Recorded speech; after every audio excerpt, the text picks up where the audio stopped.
A German-born conman who posed as a member of America's wealthy Rockefeller family has been jailed for at least 27 years for murder.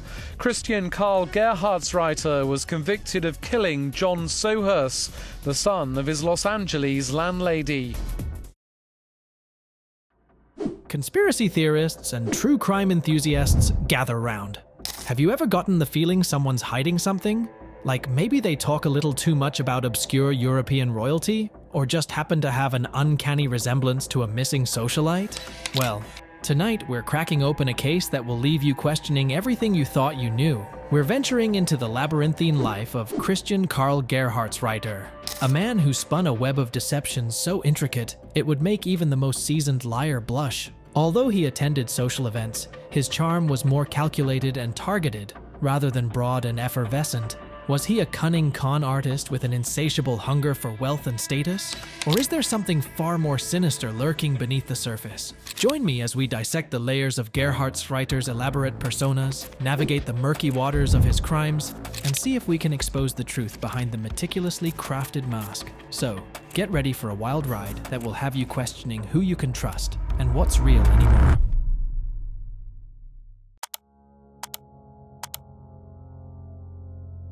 Shrouded in obscurity, Christian Karl Gerhartsreiter's formative years in West Germany offer little explanation for the enigmatic web of lives he would later weave.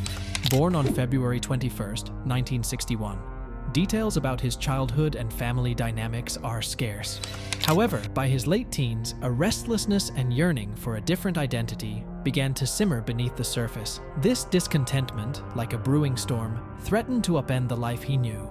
In 1978, at the pivotal age of 17, this yearning for reinvention manifested into action. With a thirst for a new beginning, Gerhartsreiter embarked on a life of elaborate deception. He meticulously constructed a fabricated narrative, a carefully crafted story designed to grant him entry into the United States.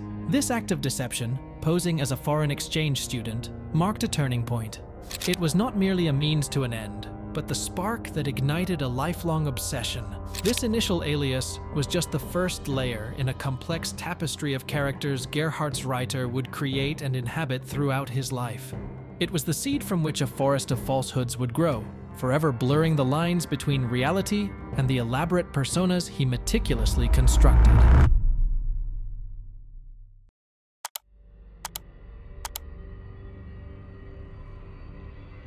The seeds of Gerhartsreiter's life of deception were sown early on in the United States. Arriving under a fabricated identity, he wasted no time in cultivating new layers of falsehood. One of his initial cons centered around the persona of a film student. This carefully crafted role wasn't merely a costume. He likely spent time studying the mannerisms and aspirations of those in the industry, using this knowledge to weave a believable narrative.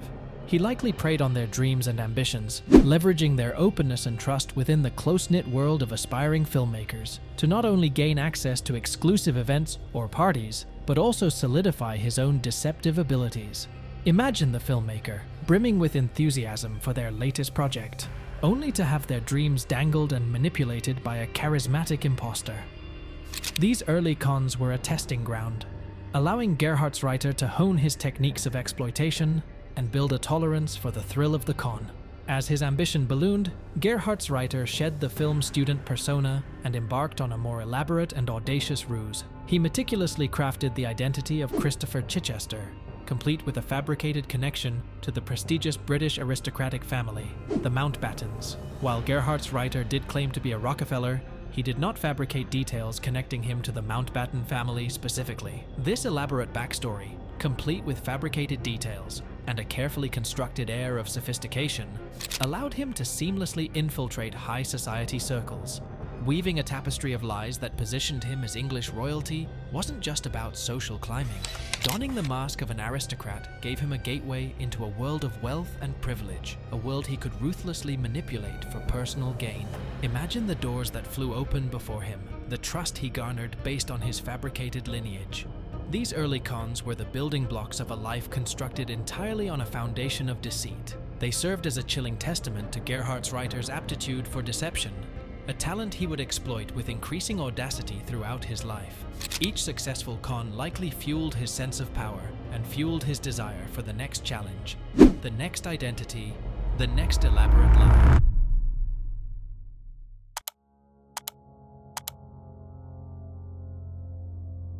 Karl Gerhartsreiter's most audacious transformation involved assuming the identity of Clark Rockefeller, a supposed descendant of the famous American billionaire family.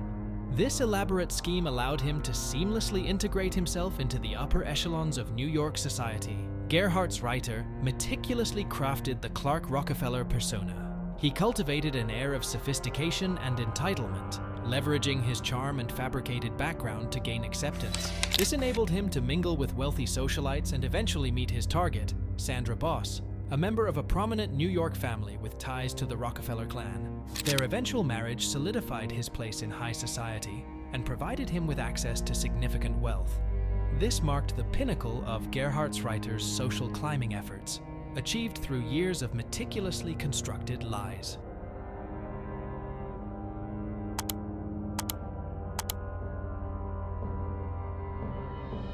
Karl Gerhartsreiter's marriage to Sandra Boss, a successful businesswoman, occurred during his time masquerading as Clark Rockefeller. While Gerhartsreiter enjoyed the social status and wealth associated with the Rockefeller name, his marriage to Boss provided a different kind of benefit. Boss, unaware of her husband's true identity, was the primary breadwinner in the relationship. Gerhartsreiter maintained a facade of wealth, but relied on Boss's income to fund their lavish lifestyle. He exerted significant control over their finances, further isolating Boss from any suspicion about his fabricated persona. Despite the outward image of a wealthy couple, Gerhartsreiter's web of lies began to unravel. Boss eventually discovered the truth, leading to a bitter divorce and custody battle over their daughter, which highlighted his deceptions. This marked the end of Gerhartsreiter's life as Clark Rockefeller and exposed the complex web of deceit he had carefully constructed for years.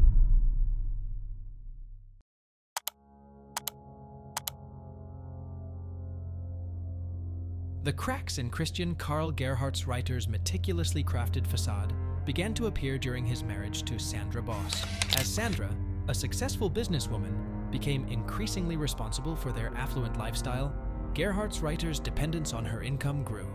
This financial strain, coupled with his controlling behavior, fueled tension within the marriage. Sandra's suspicions about Gerhartsreiter's true identity arose due to inconsistencies in his stories and a lack of concrete details about his supposed background. This growing doubt prompted her to investigate, ultimately leading to the shocking discovery that Clark Rockefeller was a complete fabrication. The revelation shattered their marriage and spiraled into a contentious legal battle over the custody of their daughter. Gerhartsreiter's inability to maintain the facade of a wealthy Rockefeller during the divorce proceedings played a significant role in exposing his true identity. Public scrutiny of the high-profile divorce, along with Sandra's determination to expose him, ultimately led to Gerhartsreiter's unmasking.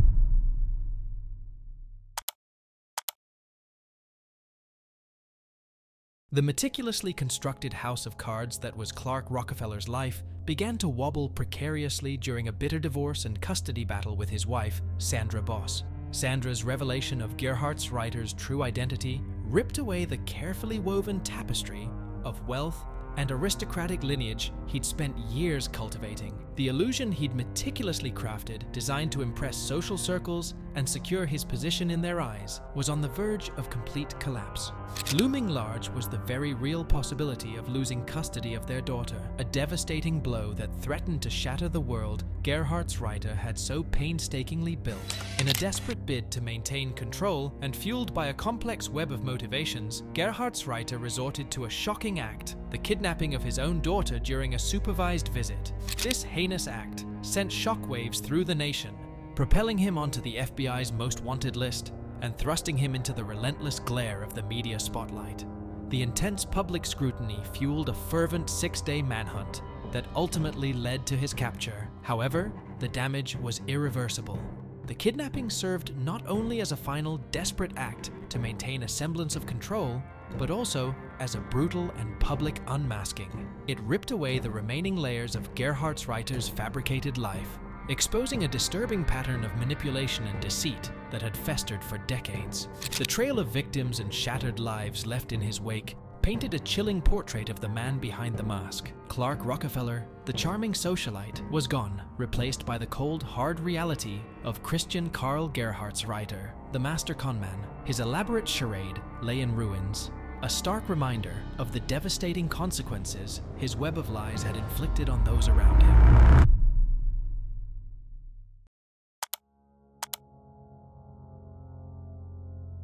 Following his arrest for kidnapping his daughter, Christian Karl Gerhartsreiter's carefully constructed web of lies began to unravel rapidly. Law enforcement officials initiated a thorough investigation, determined to uncover his true identity and any potential criminal history. A critical turning point in the investigation came from an unexpected source. An acquaintance from Gerhartsreiter's early days in the United States recognized him from news reports about the kidnapping. This individual contacted the FBI, revealing Gerhartsreiter's original name and details about his past aliases. Armed with this new information, investigators were able to confirm Gerhartsreiter's true identity through fingerprint analysis. A latent fingerprint lifted from a wine glass during the search for Gerhartsreiter and his daughter matched fingerprints on file from a previous arrest for an incident in California in the 1980s. This positive identification conclusively linked Gerhartsreiter to his past and shattered the illusion of Clark Rockefeller. The investigation also shed light on Gerhartsreiter's possible connection to a decades-old missing persons case in California. This revelation would lead to further investigation and ultimately additional criminal charges against Gerhartsreiter.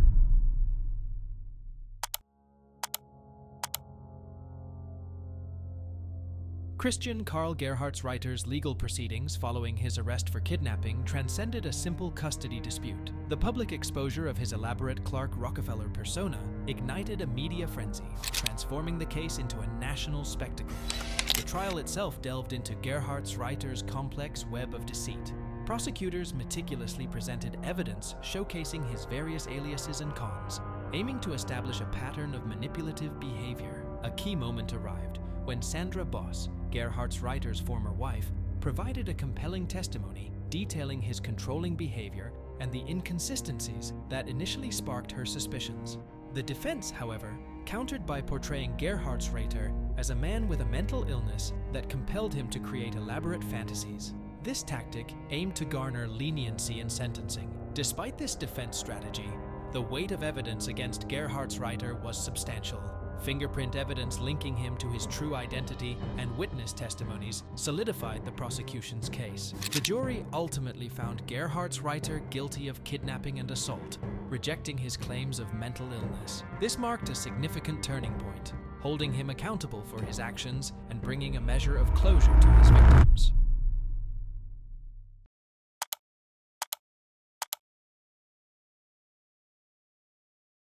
A jury convicted Gerhartsreiter of first-degree murder for the killing of John Sohus, 27. Sohus's dismembered remains were found in 1994 by workers installing a pool at his mother's former residence in San Marino. Investigators believe Gerhartsreiter murdered John Sohus in 1985. John's wife, Linda, also vanished around the same time and is presumed dead. In addition to the murder, Gerhartsreiter was suspected of defrauding John's mother of a significant amount of money. This case remained unsolved for many years until Gerhartsreiter's true identity was revealed in connection with another crime. He was eventually convicted of John Sohus's murder in 2013 and sentenced to 27 years to life in prison. The whereabouts of Linda Sohus's remains remain unknown.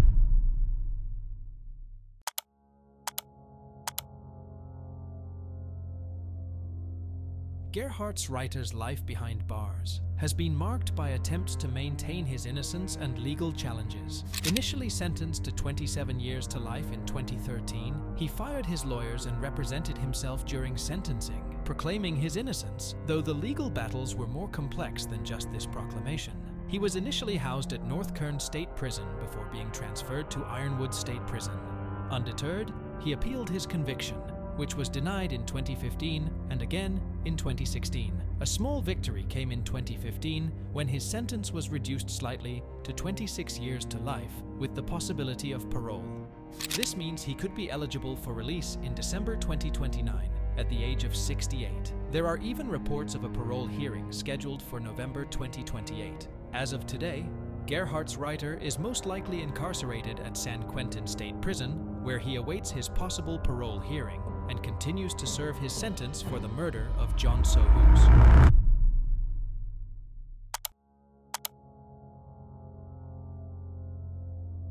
While the exact reasons behind Gerhartsreiter's compulsive identity invention remain elusive, psychologists offer a compelling framework through the lens of personality disorders and potential childhood trauma. Narcissistic personality disorder, NPD, could explain his relentless pursuit of grand personas. The inflated sense of self-importance and craving for admiration inherent in NPD might have fueled his desire to be seen as wealthy or powerful. However, NPD doesn't exist in a vacuum. A possibility exists that Gerhartsreiter's elaborate facades stemmed from a deeper need. Perhaps a history of childhood abuse or neglect left him with a fragile sense of self, prompting him to craft entirely new identities as a way to escape or compensate. Additionally, antisocial personality traits, characterized by manipulation and a disregard for social norms, could have empowered his ability to deceive and live a double life. Ultimately, it's likely a complex interplay between these potential disorders, his personal experiences, and a yearning for something he perceived as lacking in his own life that fueled his need to adopt such elaborate and ultimately destructive facades.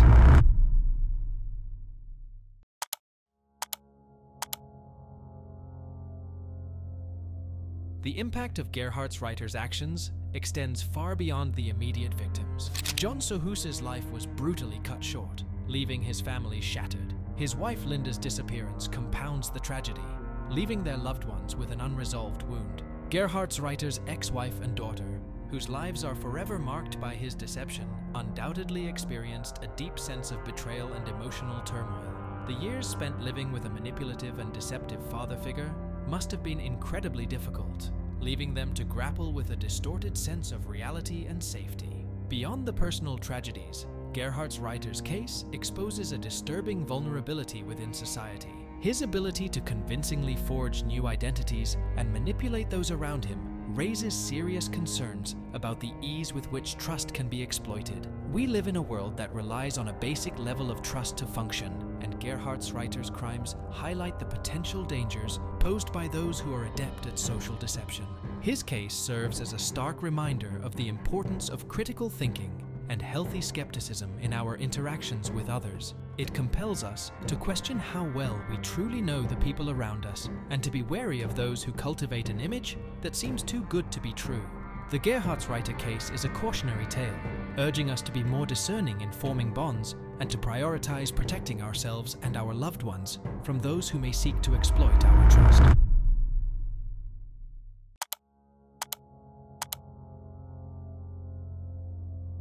Certainly, Christian Karl Gerhartsreiter's life of elaborate deception has captivated the public imagination, making him a notorious figure in the annals of crime.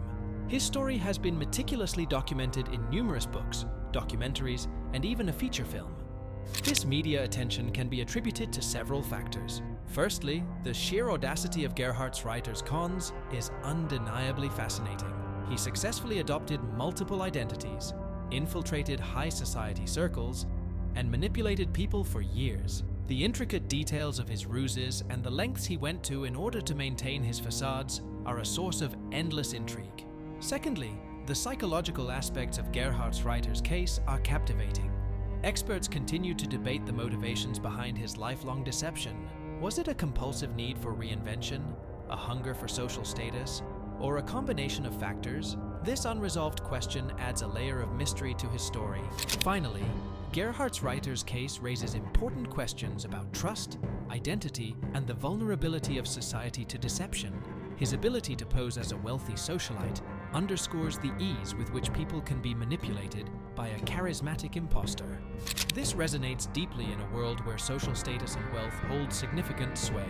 In conclusion, Gerhartsreiter's story is a complex tapestry woven from deception, ambition, and the ever-present human desire to be someone else.